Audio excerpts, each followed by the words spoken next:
This is page 5 and 6 of the Geometry 1C Semester 2 final review. So number 28 up at the top, we're going to start with the angle given, which was 36 degrees.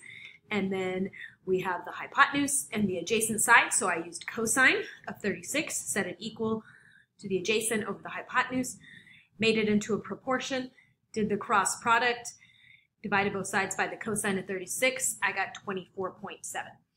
Number 29 says, draw a diagram. Use the trigonometric ratio and give your answer to the nearest foot. So an eagle, 165 feet in the air.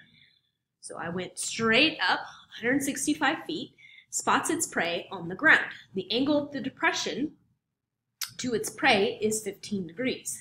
So from the eagle up here down to its prey over here is 15 degrees. That's the angle of depression.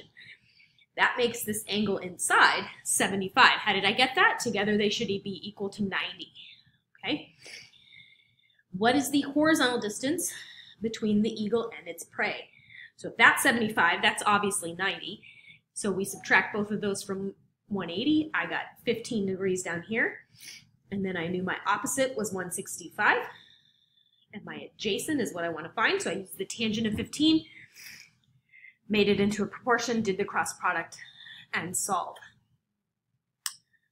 Numbers 31 and 32 says use the Pythagorean theorem to find the side of the triangle. Leave your answers in simplest radical form. So for number 30, the side that was missing was the hypotenuse. So I plugged in 4 for A and 7 for B.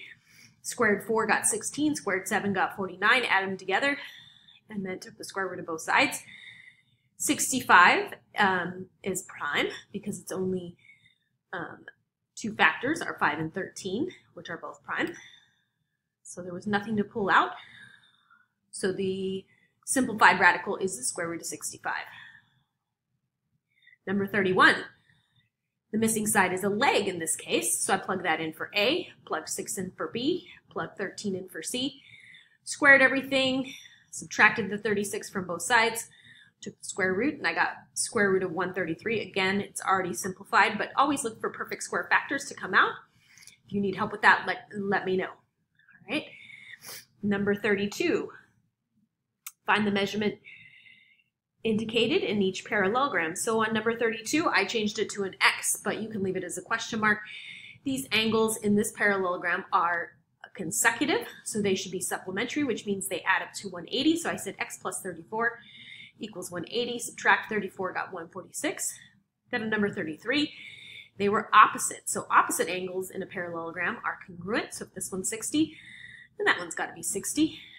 Number 14, this one has to do with the sides. Opposite sides on a parallelogram are also congruent, so that's 13.7. Number 35, solve for X. So opposite sides should be congruent. Set them equal to each other, subtract 10, got X equals 8. Turn over to page 6. At the top of page 6, we've got number 36, which is also a parallelogram. And we've got opposite angles, so they should be congruent. Put an equal sign between them. Subtract the 5x from both sides. Subtract 8 from both sides. I got x equals 9. Number 37, these angles are consecutive, so they should be supplementary.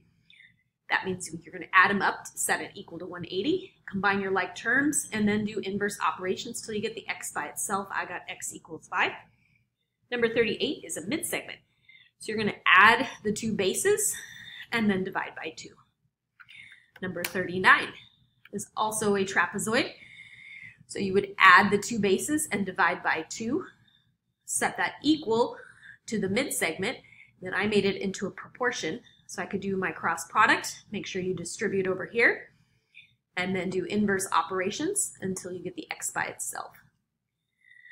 Number 40, not only is this a trapezoid, but because these two sides are congruent, it's also an isosceles trapezoid, which means that your consecutive angles are supplementary. The two pairs of base angles would be congruent. So we're going to add these two up, set it equal to 180, combine your like terms, and then do inverse operations until you get the variable by itself. Just happens to be 0.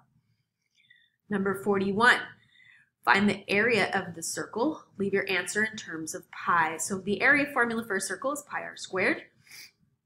you don't have that memorized, make sure you write it down on your review sheet. Plug in the radius, which is 5.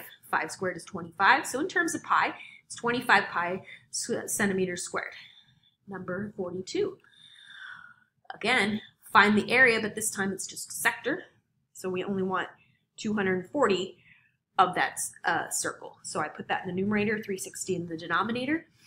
Everything else from the formula is the same. The pi are squared. So we plug in the radius of 10, square it, which was 100. 100 times 240 divided by 360 is 66.7 pi.